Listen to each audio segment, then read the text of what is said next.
Well, joining me now from Boston is the spokesman for the Indian Congress Party, Salman Anees Soz, and in Stockholm is Elsa da Silva. She is a human rights activist at the Indian-based organization SafeCity. Thank you both so much for joining us. Let me begin in Stockholm. Elsa, just tell me if the rape and murder of Asifa Bano will actually lead to real changes in India. I would hope so, but I'm not really confident. It's a very disturbing trend where we are seeing, serious brutality against young children below the age of 18, not just in one part of the country, but in several parts of the country. And it's a manifestation, in my opinion, of the severe, breakdown of the value system that's happening in this country. Since the last major rape, gang rape in 2012 of Jyoti Singh, there has been a lot of change in legislation, but that has not translated into, any change on the ground. Just having strong laws is one part of the solution, but it's really addressing the value system, addressing the patriarchy that exists. And in these kind of gang rapes, I don't know, I'm seeing a brutality and hate, which is so severe that it makes me really worried about what's going on actually in our country. Okay, and Salman, I mean, if you can speak to the argument that people are making that the rape and the abduction of this child is actually being overshadowed by the politics now that have come into play. Is that what's happening? Unfortunately, in this particular case, and in fact, not just in this case, also in the case in Uttar Pradesh, in the case of a rape of a teenager by a member of the ruling party, who's accused, by the way, he's not been convicted yet. He's accused. I think there is politics. There's a lot of polarization in society right now, and there's, I think to some extent, polarization is engineered along religious lines, along ethnic lines, and that is kind of unfortunate. As it is, I think women and the girl child, they face a great insecurity in India because of some of the issues raised by the previous speaker. We have a societal issue. There's no doubt about it.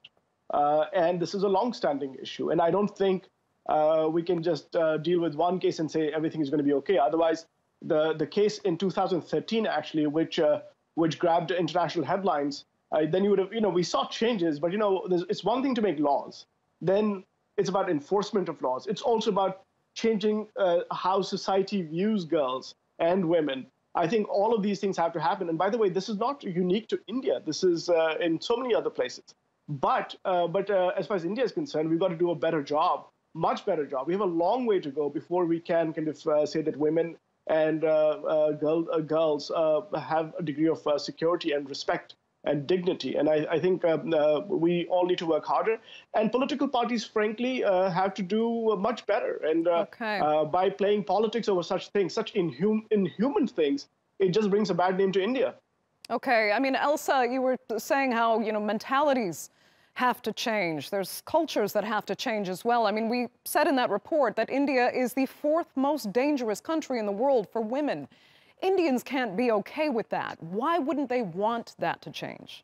We're still not, addressing the core issue, which is the respect that a woman or a girl deserves in society. Right from the time she is born, or even before she is born, she's actually killed.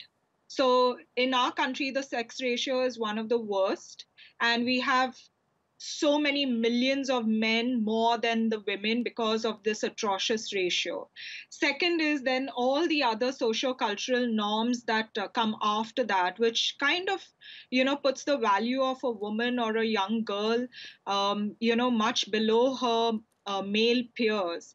And this attack, or these attacks against women and their bodies and girls and their bodies, is just a manifestation of how we are viewed. It's like we are viewed as property rather than equals. Even though the Constitution of India says that we are equal, in reality, that's not so. I mean, I may be privileged and I may come from a family that treats me equally, but my sisters in India don't necessarily have the same situation in reality. And that needs to change. We don't have sex education that addresses it in schools.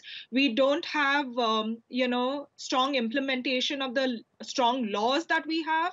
And we don't have a sensitive police force or a judiciary. And then you have politicians who further their own agendas when each of these cases come to light. And then you have polarization along different lines, whether religious, caste, or class. So I think we have a lot of work to do, and there's no political will, in my opinion, across any political party to really solve the problem.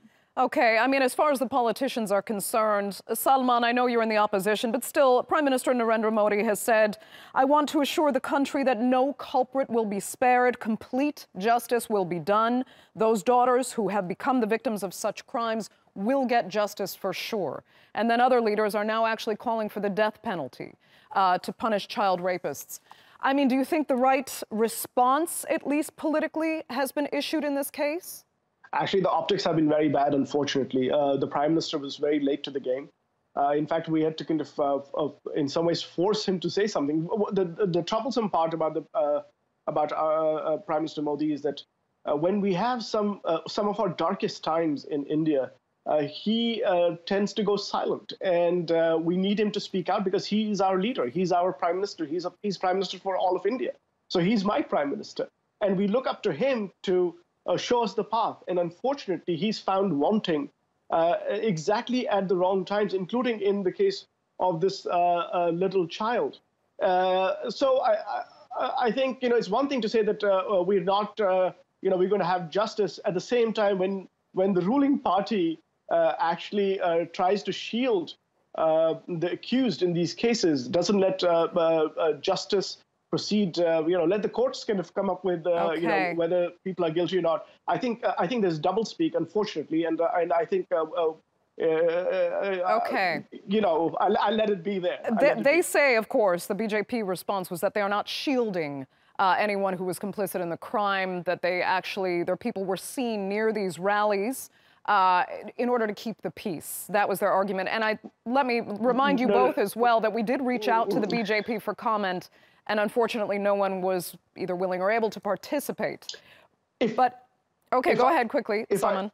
If I may, just on that point, these are not just ordinary BJP ruling party members who were at the scene of this rally in support of the accused. These were ministers in the local government in Jammu and Kashmir, and they were not trying to hold the peace. They were actually making statements like, if you want justice, come out on the streets, otherwise just stay home. That's not really calling for peace. That's incitement. I wish they'd participated in order to be able to respond to that, Salman. But I mean, Elsa, let me ask you if you share those thoughts on the immediate political response to the crime against Asifa. I don't want to get into the Congress versus BJP debate. Let's put that child right in the center of the picture. What was done to her was full of intent. They called somebody from another state to rape her. And it was done very consciously inside a place of worship, which means that those people don't regard their own religion or another person's religion. And I think these are just excuses. What was done to that child, and we are seeing several other cases where, it seems to be like a competition where these people are trying to say who can do worse things to, these vulnerable girls and young women.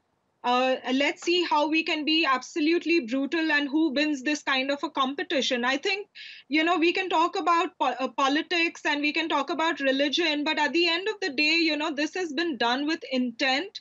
This has been done, with a lot of hate, and that's most disturbing. Everything else to me is an excuse. Right.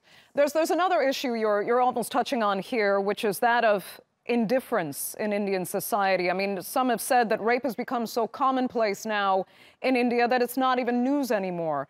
And Salman, local journalists in the Asifa case complained that they phoned their bigger bureaus in Delhi to share this story, and some were told this isn't really news anymore, and it took the media months to pick up on this case. Is there a real problem of indifference here? Well, there's so much happening, I guess, that, and you know, these rapes have become, you're right. I mean, we keep hearing about these cases all the time. And the brutality of these cases in this little child's case or in other cases is such that I think people have become numb to this. And I think that is unacceptable. We cannot be numb to these kinds of things. And if newsrooms don't find this newsworthy, I mean, they shouldn't be in the news business. This is crazy. I mean, this is the 21st century. India is the largest democracy in the world, is one of the biggest countries, one of the most powerful countries, and we can't have this kind of reputation across the world. I mean, you know, we want India to be seen as a great nation, but we cannot be great if we treat our own citizens in such a callous way. And those citizens who are the most vulnerable, these are the ones who are among the weakest. They come from the weakest sections of society. And if this is the way we treat our own people, how can we expect good treatment outside when we travel outside our own country? Right. And I mean, Elsa, knowing about that indifference, understanding it, makes your job as an activist very difficult, trying to get attention and make change in this area. Yes, absolutely. We are working at every single level to educate people on the spectrum of abuse, on the legislations that protect their rights and the official procedures to report it. Plus, we have our own reporting platform where they can anonymously document their experiences.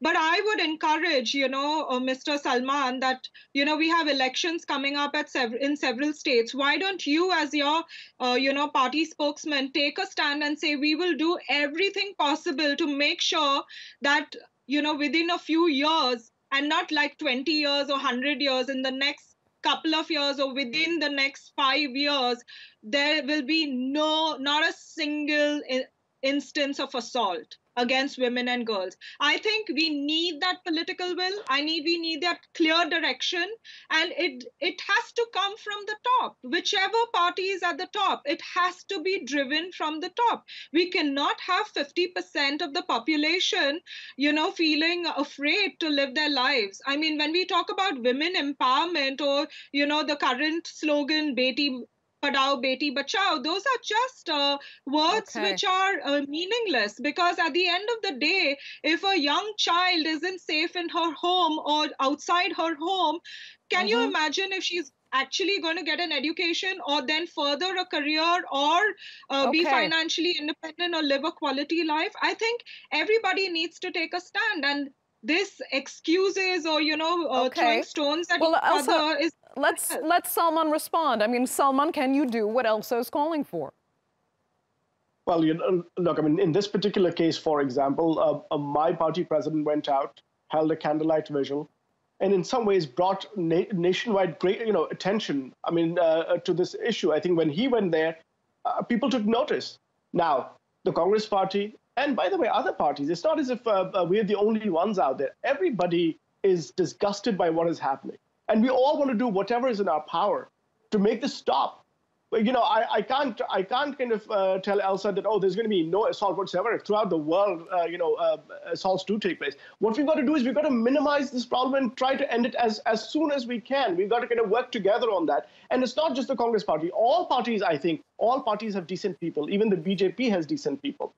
Everybody's interest is in trying to make this stop. You're right. We need. It's not that the will is lacking. I think it's just that we need systemic changes. It's not that we can just have law enforcement or trying to create. We have to create awareness about the importance of girls in our society. Right, Salman. So I think it's a broad issue. You and Elsa definitely agree on that. Unfortunately, Salman, I'm going to have to give you the last word because we are completely out of time for this segment of the Newsmakers. I'd like to thank both of you so much for joining us.